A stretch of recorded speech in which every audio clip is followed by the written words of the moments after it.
Bismillahirrahmanirrahim. Alhamdulillahilladzi jama'ana fi rawdatin min riyadil jannah. Ashhadu an la ilaha illallah wahdahu la syarikalah. Wa ashhadu anna sayyidana Muhammadan abduhu wa rasuluhu wa la nabiyya ba'dah. Allahumma salli wa sallim wa barik ala sayyidina wa maulana Muhammadin Abi Zahra Fatimah wa ala alihi wa ashabihi wa dhurriyyatihi wa adba'ihi ila yaumil qiyamah, amma ba'd. Yang kita hormati dan kita cintai para habaib dan para alim ulama, para muhibbin hadirin hadirat rahimakumullah. Alhamdulillah wa syukrulillah, kita panjatkan kehadirat Allah yang telah mengumpulkan kita di tempat ini, di tempat yang disebut oleh Rasulullah sallallahu alaihi wasallam raudatun min riyadil jannah, satu taman dari taman-taman surga. Kita berharap dan memohon kepada Allah agar selalu dikumpulkan dalam kebaikan dan takwa sampai akhir hayat kita, amin ya rabbal alamin. Salawat dan salam kita haturkan kepada junjungan kita Nabi besar Muhammad sallallahu alaihi wasallam dan kepada seluruh keluarga, para sahabat, zuriat dan pengikut beliau sampai hari kiamat nanti. Para muhibbin rahimakumullah, al-hikmatu tsalitsah minal hikamil ataiyah. Qala al-Imam Ahmad ibnu Athaillah As-Sakandari rahimahullah wa nafa'ana bi'ulumi.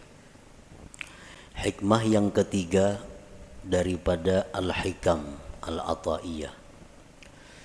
Berkata al-Imam Ahmad bin Athaillah rahimahullah wa nafa'ana bi'ulumi, sawabiqul himam la takhriku aswaral aqdar. Sawabiqul himam la takhriku aswaral aqdar. Artinya keinginan yang cepat, himmah yang kencang tidak akan bisa menembus pagar takdir Allah Subhanahu wa ta'ala.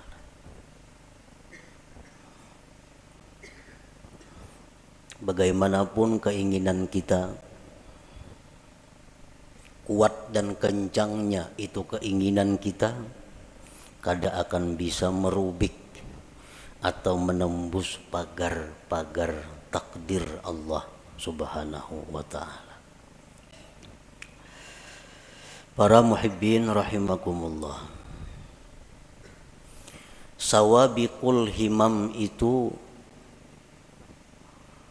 bisa dimaksudkan dengan quwwatul azimah, artinya kekuatan cita-cita. Nah, kekuatan keinginan yang ada di dalam hati kita.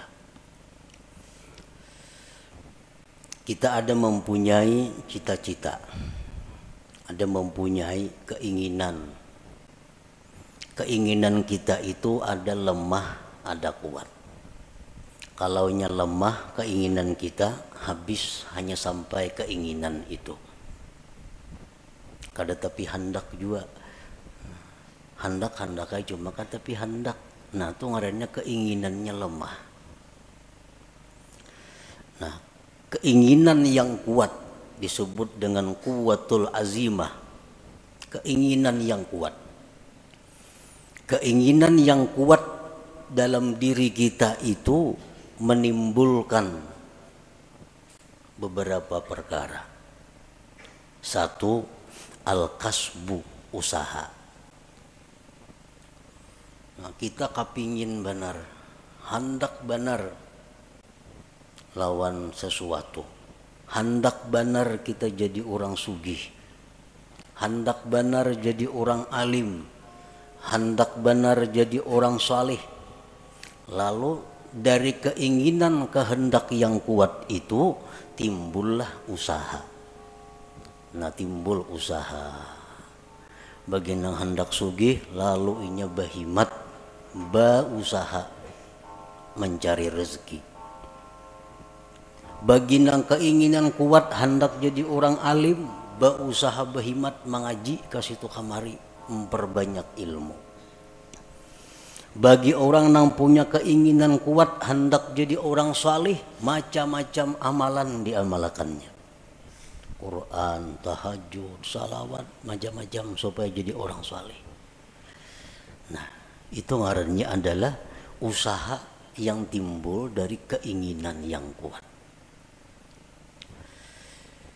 Yang kedua, keinginan yang kuat di dalam diri kita itu bisa menimbulkan juga doa. Nah, doa. Ini keinginan ini luar biasa di dalam hati menggebu-gebu.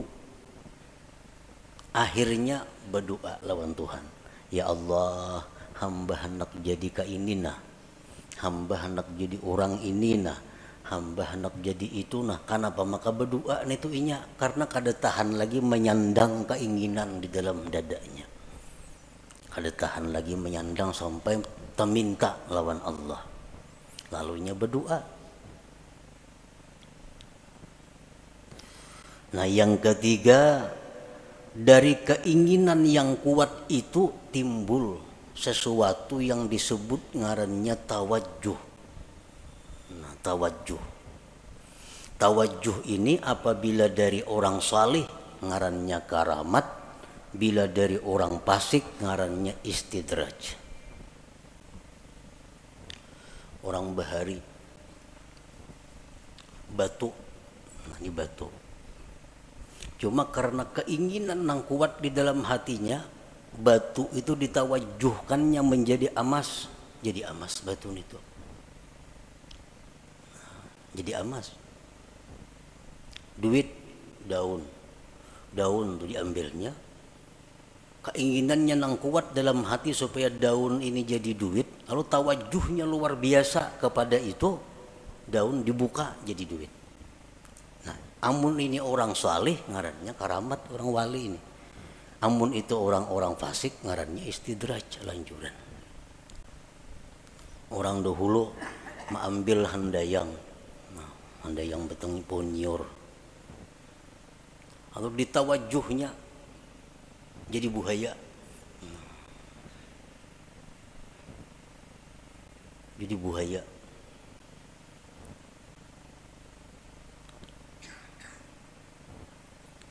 Kenapa bisa jadi buaya? Maka handayang nyiur. Karena ini orang punya keinginan kuat di dalam hatinya supaya jadi buaya, lalu timbul tawajuh yang kuat, nah jadi buaya. Nah, jadi 3 macam itu usaha tadi, doa atau tawajuh itu berasal dari kekuatan cita-cita di dalam hati kita.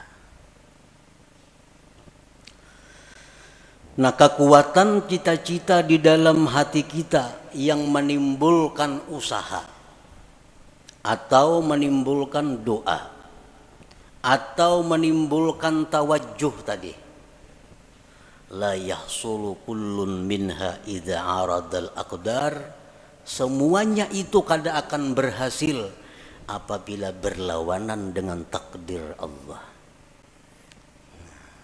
Bila mana berlawanan dengan takdir Allah. Cita-citanya kuat, hendak jadi orang sugih. Lalu inya berusaha, macam-macam buka usaha. Kalau takdirnya orang ini jadi miskin, usahanya selalu gagal. Kayak apa aja kuatnya keinginan kita, kayak apa aja usaha kita itu banyaknya, kada akan bisa menembus pagar takdir Allah. Kalau sudah kita ditakdirkan jadi orang miskin, kada kawa. Usaha apa aja dijalankan, kada mau cocok, kada mau berhasil. Siang, malam buka usaha, macam-macam cabang usaha. nya kehendakan jadi orang sugih kada kawa. Kalau kada didukung, diperintah, disesuaikan dengan takdir Allah Subhanahu wa taala. Nah, itu salah satu maksud tadi, sawabikul himam la takhriqu aswaral aqdar. Doa. Cita-cita nang kuat di dalam hati, akhirnya berdoa. Saling panjangan doa. Tetangis-tangis berdoa. Tapi kalau takdir kada mendukung, doa kada akan jadi apa-apa. Doa kada akan diterima. Doa kada akan berhasil apabila berlawanan dengan takdir Allah. Kita ditakdirakan sakit. Semalaman kita berdoa supaya sehat, kan mau kabul doa. Karena takdir sudah berdahulu. Belum kita berdoa sudah ada takdir kita sakit. Nah, jadi doa kita kayak apapun hebatnya, walaupun doa dari Nabi, doa dari wali, Ismul A'zam macam-macam dibaca, kada mau berhasil. Kalau itu sudah bertentangan dengan takdir Allah. Bagaimanapun hebatnya, kencangnya, kada akan bisa menembus pagar takdir Allah Ta'ala itu. Nah, tawajuh kayak itu juga. Tawajuh. Kayak apapun orang mentawajuhkan sesuatu, dia giling-giling batu berjam-jam kada jadi emas juga, padas tangan. Nah, kalau takdirnya kada ada. Nah, kalau nang takdirnya memang jadi, beberapa japa aja ditawajuhnya itu batu jadi emas.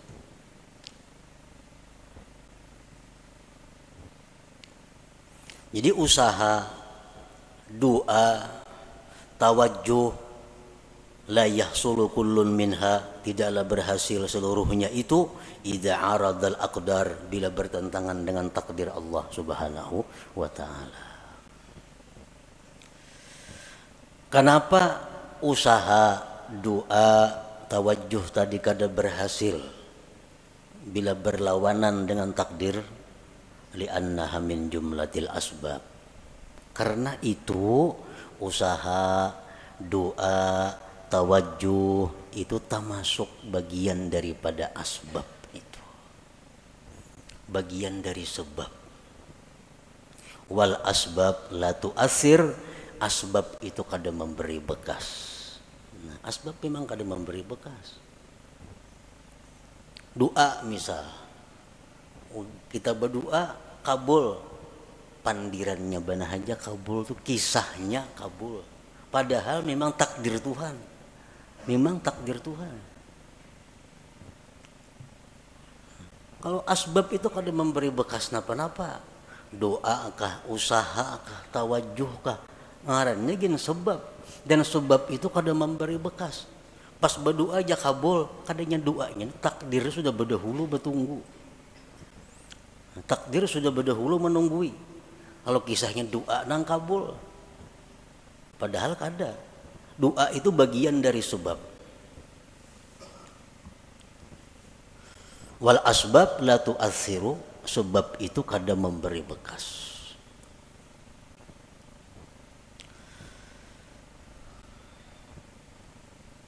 Kalau sebab itu kada memberi bekas, nang apa gunanya?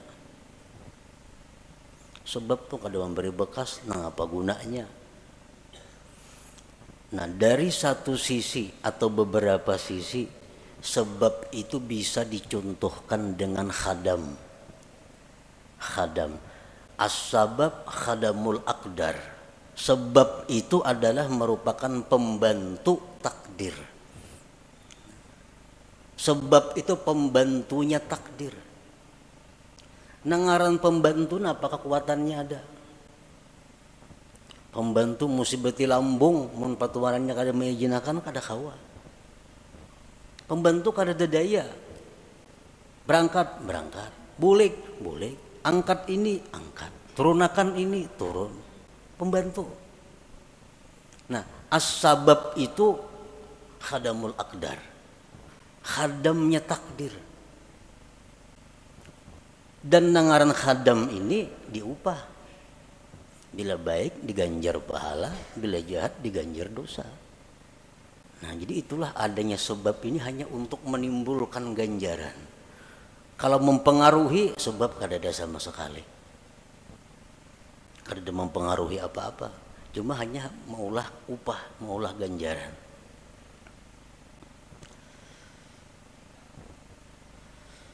Nah, para muhibbin rahimakumullah. Faman i'taqada annal asbab tu'athir fahuwa kafir.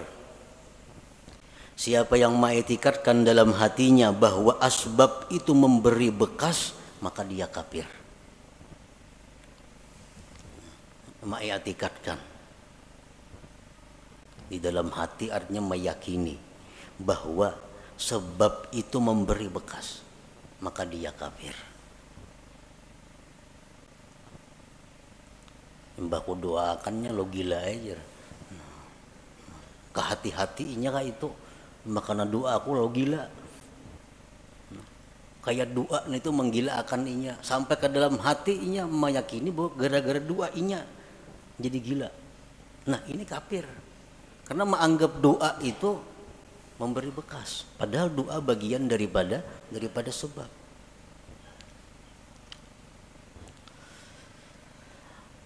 Wa man i'taqada annal asbab tu'assiru biquwwatin ja'alaha Allah biha fa huwa fasik. Barang siapa yang mengiktikadkan di dalam hati bahwa sebab itu memberi bekas dengan kekuatan yang dijadikan Allah padanya, maka dia orang fasik. Ujarnya, sebab itu kada memberi bekas. Cuma di dalam sebab itu ada kekuatan yang diandak Allah, akhirnya memberi bekas. Nah, ini fasik. Contohnya lagi pisau itu kada melukai jarinya. Tetapi karena di pisau itu ada kekuatan yang diletakkan Allah di situ, lalu pisau itu jadi melukai. Nah, ini orang fasik ngarannya. Kalau i'tikad seperti itu.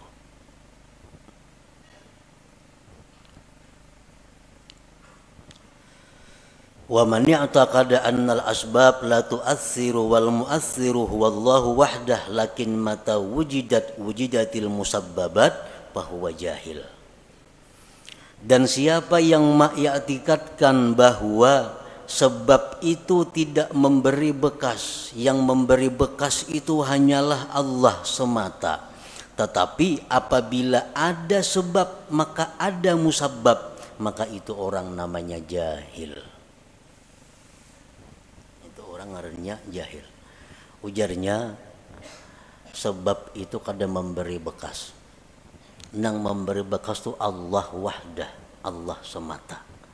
Tetapi jarnya bila ada sebab ada musabbab. Nah, ini orang jahil ngarannya. Api itu kada membakar.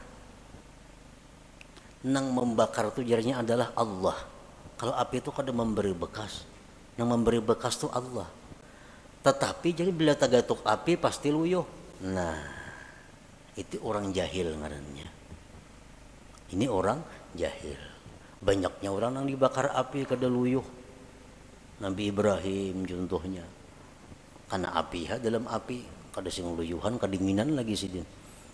Nah, ini menunjukkan bahwa ada sebab belum tentu ada musabbab. Wa man i'taqada annal asbab la tu'athir wal mu'athir wallahu wahdah wujudus sabab la yulazimu wujudal musabbab fahuwa muwahhid. Siapa yang mengiktikadkan di dalam hatinya bahwa sebab itu tidak memberi bekas, yang memberi bekas itu hanyalah Allah semata, adanya sebab belum tentu adanya musabbab, maka itulah orang yang bertauhid sebenarnya. Itulah orang yang bertauhid sebenarnya. Nang memberi bekas itu adalah Allah. Sebab kada memberi bekas. Oleh karena itu ada sebab belum tentu ada musabbab. Tagatuk api belum tentu luyuh, tagatuk pisau belum tentu luka. Karena itu kada memberi bekas. Nang memberi bekas adalah Allah Subhanahu wa ta'ala. Nah, para muhibbin rahimakumullah.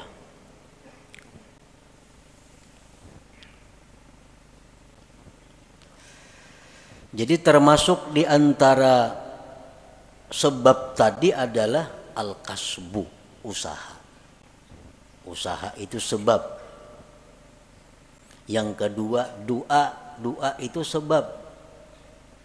Yang ketiga tawajjuh, tawajjuh itu pun ngarannya sebab.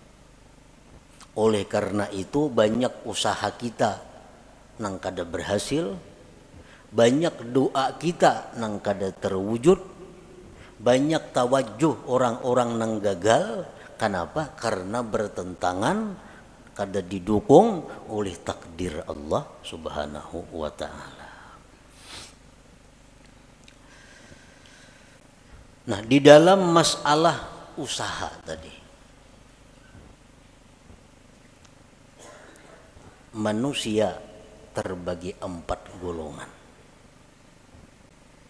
dalam usaha.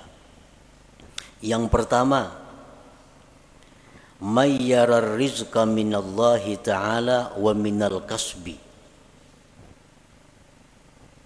Ada orang yang melihat atau meyakini rezeki itu dari Allah dan dari usaha. Ini meyakini rezeki itu dari Allah dan dari usahanya. Gabungan dua itu datanglah rezeki. Bahwa musyrik, maka ini orang ngarannya musyrik, menyekutukan Allah. Bujurai rezeki daripada Allah, mau kada berusaha mana datang duit. Nah, itu orang musyrik itu kada boleh dietikatkan dalam hati. Tahu rezeki daripada Tuhan, mau kada buka toko mana datang duit. Dia orang tua rajin itu. Kemudian menasihati anak kada tahu salah seorangnya, nasihat nang salah, anak dilajari syirik.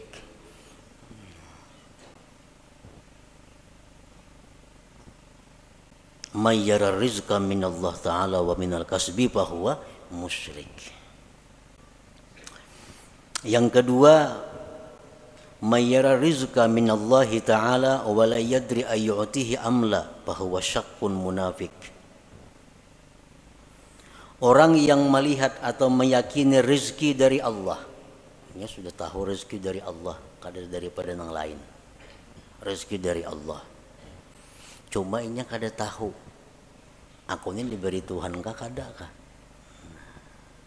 Bujur aja rezeki dari Allah. Cuma aku ini adakah jatah kada adakah? Nah, ini orang munafik karenanya.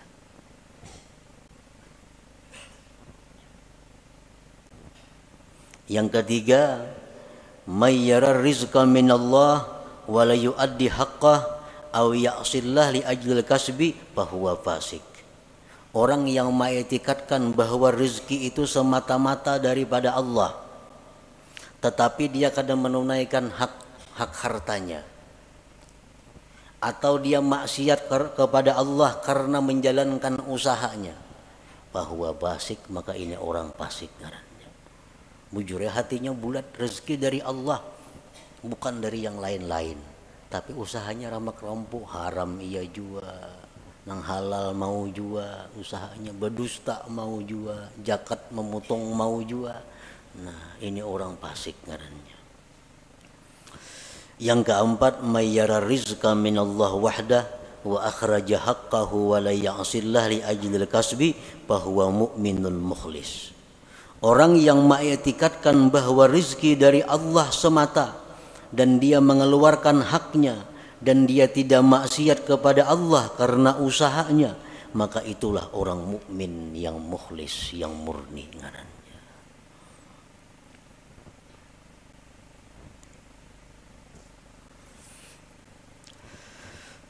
Para muhibbin rahimakumullah, Rasulullah sallallahu alaihi wasallam bersabda, beliau mengkhabarkan tentang iman. Antu'mina billah wa malaikatihi wa kutubihi wa rusulihi wal yaumil akhir wa tu'mina bil qadari khairihi wa syarrihi. Ujar Nabi, iman itu adalah kamu beriman dengan Allah. Allah mempunyai sifat 20 yang wajib, 20 yang mustahil, 1 yang harus. Nang nyaman kayak itu aja. Yang kedua, beriman dengan malaikat. Malaikat itu makhluk Allah nang suci, nang diciptakan Allah, jumlahnya hanya Allah nang tahu berapa. Kita hanya wajib tahu 10. Wa kutubihi, wajib beriman dengan kitab-kitab Allah. Kitab yang diutus ke dunia banyak, cuma kita wajib tahu 4. Wa rusuluhi, dan rasul-rasul Allah, kita wajib beriman. Rasul Allah banyak, cuma kita nang wajib tahu 25 orang. Wal yaumil akhir, dan beriman dengan hari kiamat. Wa tu'mina bil qadar, dan engkau beriman dengan takdir. Khairihi wa syarrihi, baik takdir itu takdir kebaikan atau takdir yang jahat. Kita wajib beriman bahwa semuanya itu adalah ditakdirkan oleh Allah Subhanahu wa ta'ala. Nah, oleh para ulama dijelaskan bahwa kita beriman dengan takdir itu mengandung 4 hal. Kita beriman dengan takdir Allah. Beriman dengan takdir, percaya dengan takdir. Itu terdiri dari 4 hal. Yang pertama, yajibu alaika an tu'mina anna wuqu'al asya tabaqan li ilmillahil azali biha. Wajib atas engkau bahwa engkau beriman bahwa terjadinya sesuatu itu sesuai dengan ilmu Allah yang azali. Apakah napakanang kejadian nih, baik diri kita, baik orang lain, baik alam semesta, apapun kejadian ini itu sesuai dengan apa yang diketahui Allah, sesuai dengan apa yang diputuskan oleh Allah pada masa azali. Sedikit pun kadada sesuatu yang kada sepengetahuan Allah.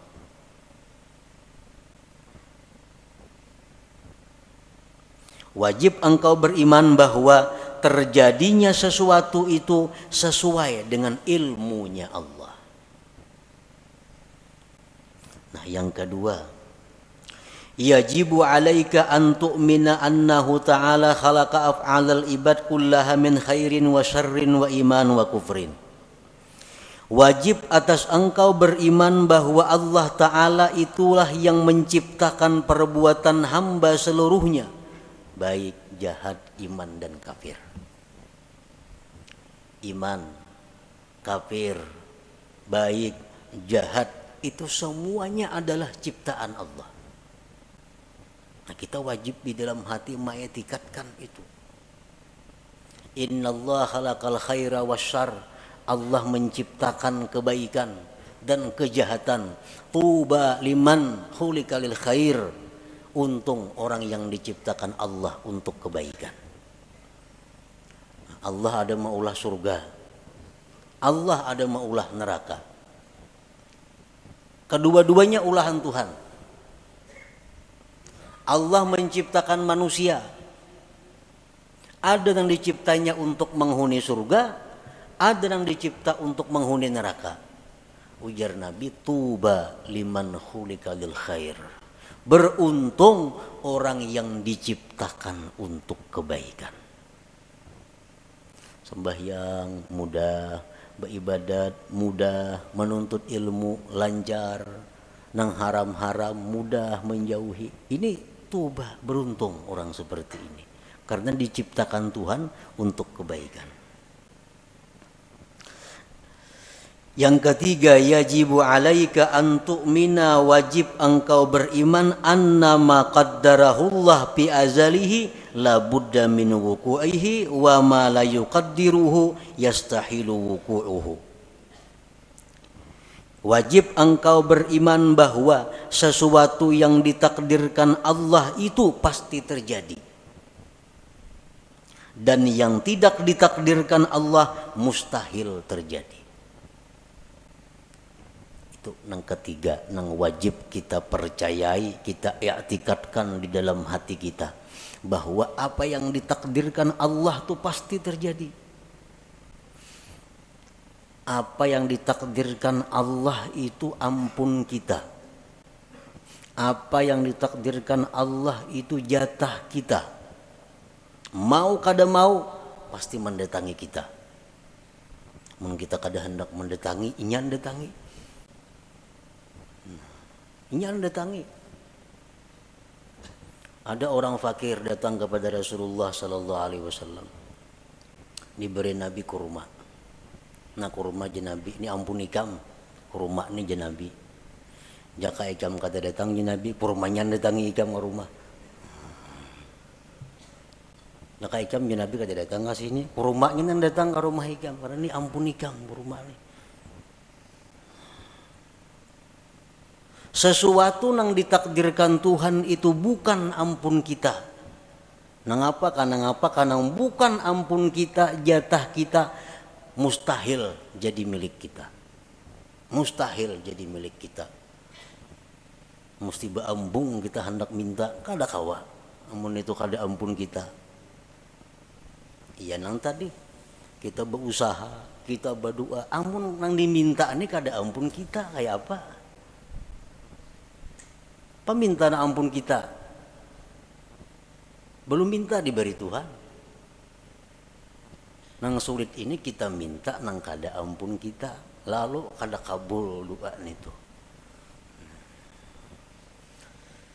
Jadi wajib kita beriman annama qaddarahullah fi azalihi, sesuatu yang Allah takdirkan pada azalnya la budda mi wuqu'ihi, tidak boleh tidak atau pasti terjadi, wa ma la yuqaddiruhu yastahilu wuquhu, dan sesuatu yang tidak Allah takdirkan mustahil terjadi.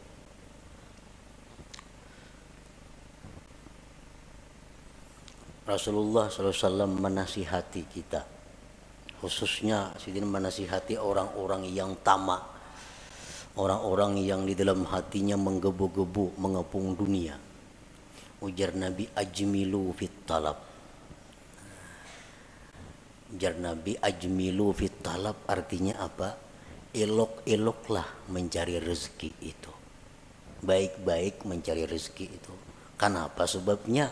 Karena ampun ikam tuh pasti taka ikam juga.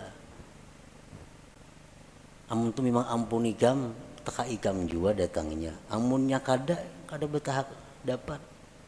Karena tuh kada ampun ikam.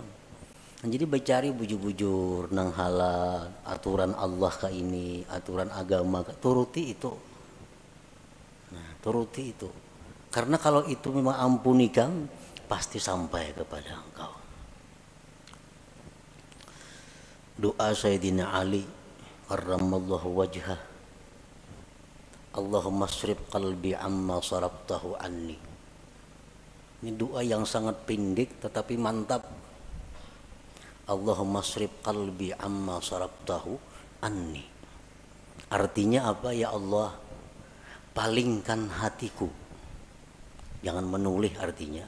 Ya Allah, palingkan hatiku. Jangan menulis, jangan menghendaki, jangan mengingini. Ma sarabtahu anni, sesuatu yang memang bukan jatahku. Jadi amun itu tuh kada ada jatah seorang, jangan ada hendak hati ini. Nang kali ini hendak pas kada ada jatahnya kalau sakit hati. Nah, hendak lawan itu bukan jatah kita. Nah, jadi Allahumma srif qalbi amma sarabtahu anni. Ya Allah, palingkanlah hatiku dari sesuatu yang telah kamu palingkan dia daripadaku.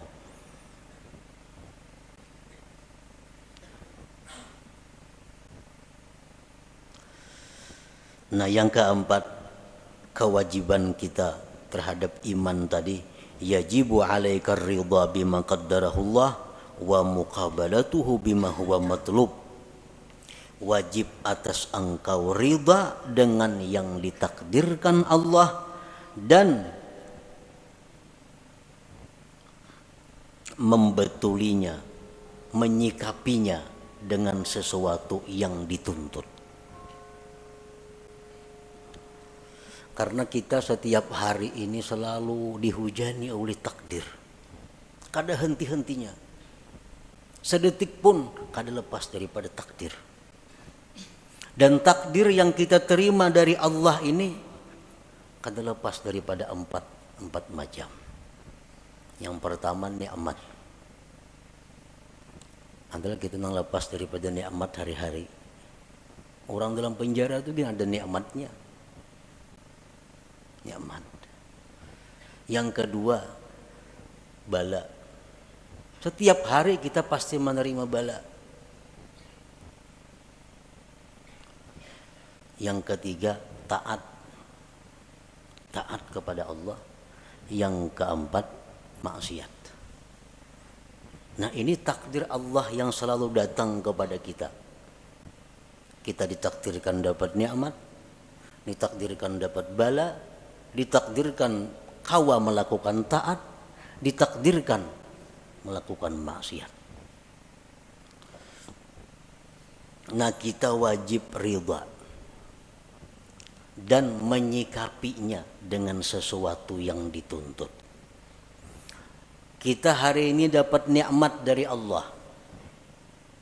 Karena takdirnya demikian, kita wajib ridha. Membetulinya adalah syukur. Jadi setiap hari kita kada bersyukur. Setiap hari kada bersyukur. Karena itu yang dituntut Allah kepada kita, membetuli nikmat yang diterima. Takdir nikmat ini selalu ada kepada kita. Jadi syukur. Yang kedua bala. Bala itu selalu ada. Wajib kita ridha dengan bala itu. Dan menyikapinya bisabri alaih, dengan sabar atasnya. Nah, jadi sabar ini wajib juga setiap hari kita lakukan. Yang ketiga taat. Kita melakukan taat, kita ridha. Ditakdirkan Allah melakukan taat. Dan kita wajib zikrul minnah. Kita wajib mengingat jasa Allah, nikmat Allah, pemberian Allah, pertolongan Allah kepada kita. Jadi kita berbuat taat itu yang kita ingat apa? Taufik Allah. Karena taufik Allah kita mampu berbuat taat ini. Nah, kita berbuat taat, ada zikrul minnah, mengingat itu, ingat bahwa kita ini mampu berbuat taat ini karena ditolong Allah, dibantu Allah, diberi taufik oleh Allah. Yang keempat, maksiat. Nah, kita ditakdirkan hari ini maksiat, kita ridha dengan takdir itu. Ridha dengan takdir maksiat. Nah, menyikapinya dengan kembali dan tobat kepada Allah fauran bersegera. Nah, jadi 4 hal itu termasuk dalam kandungan antu'mina, bahwa kamu beriman bil qadar, dengan takdir khairihi wa syarrihi tadi. Para muhibbin rahimakumullah. Kalau kita beriman dengan takdir, iman kita dengan takdir ini asalkan bujur-bujur akan membuahkan banyak manfaat, membuahkan banyak buahnya. Oleh para ulama disebutkan samaratul iman bil qadar, buah iman dengan takdir itu pertama al-itminan, tenang. Tenang, hidup tenang. Artinya kada gelisah, apalagi stres. Orang stres, orang kebanyakan pikiran tuh orang kada beriman dengan takdir. Samuan asa seorang mau urusinya, samuan asa seorang na menanggungnya, akhirnya stres. Padahal jakanya beriman dengan qadar ini, beriman dengan takdir ini, hidupnya akan itminan, tenang. Yang kedua, at-tawakkul. Orang yang beriman dengan takdir, hidupnya penuh dengan tawakal kepada Allah. Yang ketiga, ada mutaubih li khalqillah, kada mau mencela, kada mau meniwas lawan makhluk Allah. Anas bin Malik berkata, aku 10 tahun berkhadam dengan Rasulullah sallallahu alaihi wasallam. 10 tahun berkhadam. Kada pernah Nabi itu meniwas aku. Kan apa jam kayak ini? Maka aku suruh jangan. Nah, kada mau Nabi kayak itu.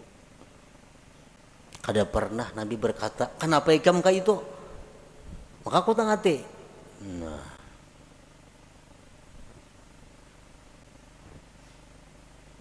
kalau kita beriman dengan takdir, kada ada istilah meniwas, menyalahkan makhluk Allah. Dan yang keempat, buah kita iman dengan takdir adalah ighlaqu babis syaitan bi'in walau, mengunci, menutup pintu syaitan. Syaitan ini suka mewaswisi hati kita dengan jikalau, andai kata, umpama. Nah, itu pintu syaitan. Ikam pang jalan situ, jaka ikam jalan sana, apa lain tuh kisahnya. Nah, ikam jalan sini sunyi, banyak nang jahat. Makanya ikam kerampukan tuh. Ikam jalan sini, jaka ikam jalan sebuting sana, nah gak ada apa-apa situ. Nah, itu jaka. Ini orang yang kada beriman dengan takdir. Kalau kita percaya dengan takdir, pintu itu tertutup. Nabi pun melarang, Nabi jangan diucapkan lau-lau atau jikalau itu, karena itu membuka ruang bagi syaitan untuk masuk ke dalam hati kita. Rasulullah sallallahu alaihi wasallam bersabda, "Lau anna li ahadihim mithla Uhudin zahaban fa anfaqahu ma qabilallahu minhu hatta yu'mina bil qadar." Jikalau bahwa bagi salah seorang mereka itu seperti gunung Uhud emas. Bisi gunung Uhud tapi emas, disumbangkannya emas itu, Allah kada akan menerima sumbangannya itu sebelum dia beriman dengan takdir. Jadi beriman dengan takdir. Nah, kesimpulan daripada apa yang disampaikan oleh Imam Ahmad ibnu Athaillah dalam hikmah yang ketiga ini, sawabiqul himam, bahwasanya himmah yang cepat atau kuatnya cita-cita seseorang, la takhriqu aswaral aqdar, tidak akan bisa merubik takdir. Bagaimanapun usaha kita, bagaimanapun doa kita, bagaimanapun tawajuh kita, kada akan bisa berhasil kalau itu bertentangan dengan takdir Allah Subhanahu wa taala. Bukan berarti beliau ini menghimbau kita untuk menjauhi sebab. Bukan berarti demikian. Tetapi yang ingin beliau tekankan adalah bahwa mengembalikan sesuatu itu kepada takdir Allah Subhanahu wa taala. Silahkan kita berusaha, silahkan kita berdoa, silahkan kita tawajuh, tapi ujungnya kita mesti ingat bahwa semua itu adalah takdir daripada Allah Subhanahu wa taala. Nah, itu maksudnya. Nah, kemudian hikmah yang keempat. Ila hadratin Nabi sallallahu alaihi wasallam, al-Fatihah. A'udzu billahi minasy syaithanir rajim. Bismillahirrahmanirrahim. Alhamdulillahirabbil alamin arrahmanir rahim. Iyyaka na'budu wa iyyaka nasta'in. Ihdinas siratal mustaqim, siratal ladzina an'amta 'alaihim ghairil maghdubi 'alaihim. Ya Allah biha, ya Allah biha, ya Allah bi husnil khatimah. Ya Allah biha, ya Allah biha, ya Allah bi husnil khatimah. Ya Allah biha, ya Allah biha, ya Allah bi husnil khatimah. Wa ya ayyuhar-rajun minhu syafatan sallu alaihi wa sallimu taslima.